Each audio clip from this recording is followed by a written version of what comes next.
Hey, welcome to ManKitchenRecipes. I am Kevin, and tonight, as you know by the title, we're going to do some chili rellenos. My girlfriend is here, and she makes them with a batter instead of the whipped egg and flour. So we're going to whip up some batter, get these chili rellenos stuffed. I'm going to show you how we make these chili rellenos. She didn't want to be in the video, but you might see her hands. All right, so let me just show you how we do it. This is going to be a quick video after I get done talking, and we're going to enjoy some chili rellenos tonight. All right, first thing you got to do is get these green chilies peeled. It's best if you just do them in a sink, rinse them off, get the seeds out, and set them to the side. And before you know it, you got them all peeled. Look, there's the red one.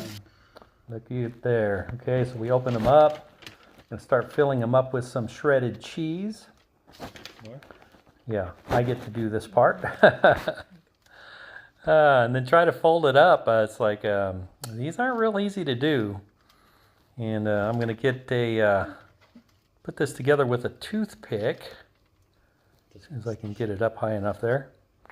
Okay, stick a toothpick in, and of course, no, I didn't do that right. So let me do another one. Okay, this one's going to have some ghost pepper cheese in it, sliced up. I'm going to put that inside, and then when I roll this one up,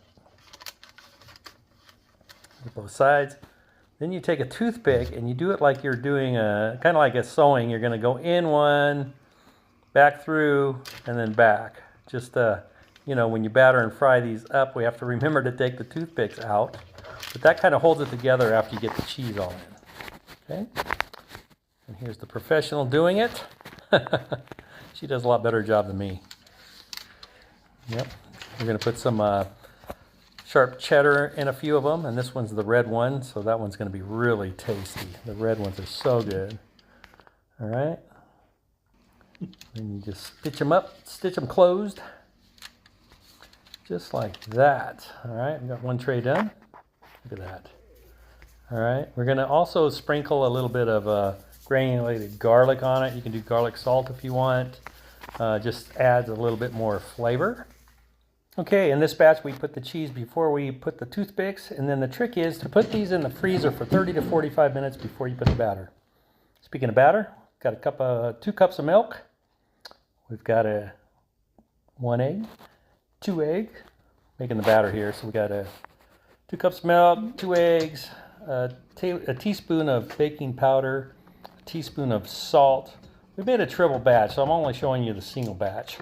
And 3/4 cup of cornmeal, and then a cup of all-purpose flour, and then you're just going to want to blend it up. Like, again, depends on how much you're going to make.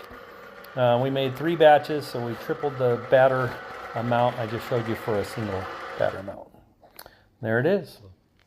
Okay, get them peppers out of the freezer. You make sure you get them coated nice and well with the batter, and when they're cold like that, the batter also stays on the pepper a little bit. So you just drop them in your hot oil. And just like that. Look at that. Get them to nice and golden brown like this. Man, I can't wait to eat these. There's more we got to get done. And there you go. That's one of the batches. We're going to make some more. Anyway, once we're done making all of these, we do have a couple of people over for dinner. And I know they're going to enjoy them. I know I'm going to enjoy them. Anyway, yeah, just keep frying them up. Oil's pretty hot. Just like that. Okay?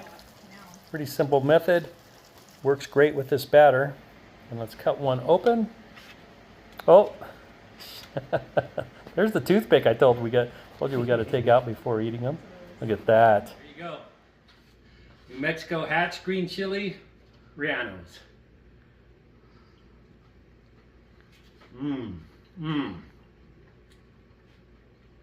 That is so good. Thanks for watching. I hope you have a great day.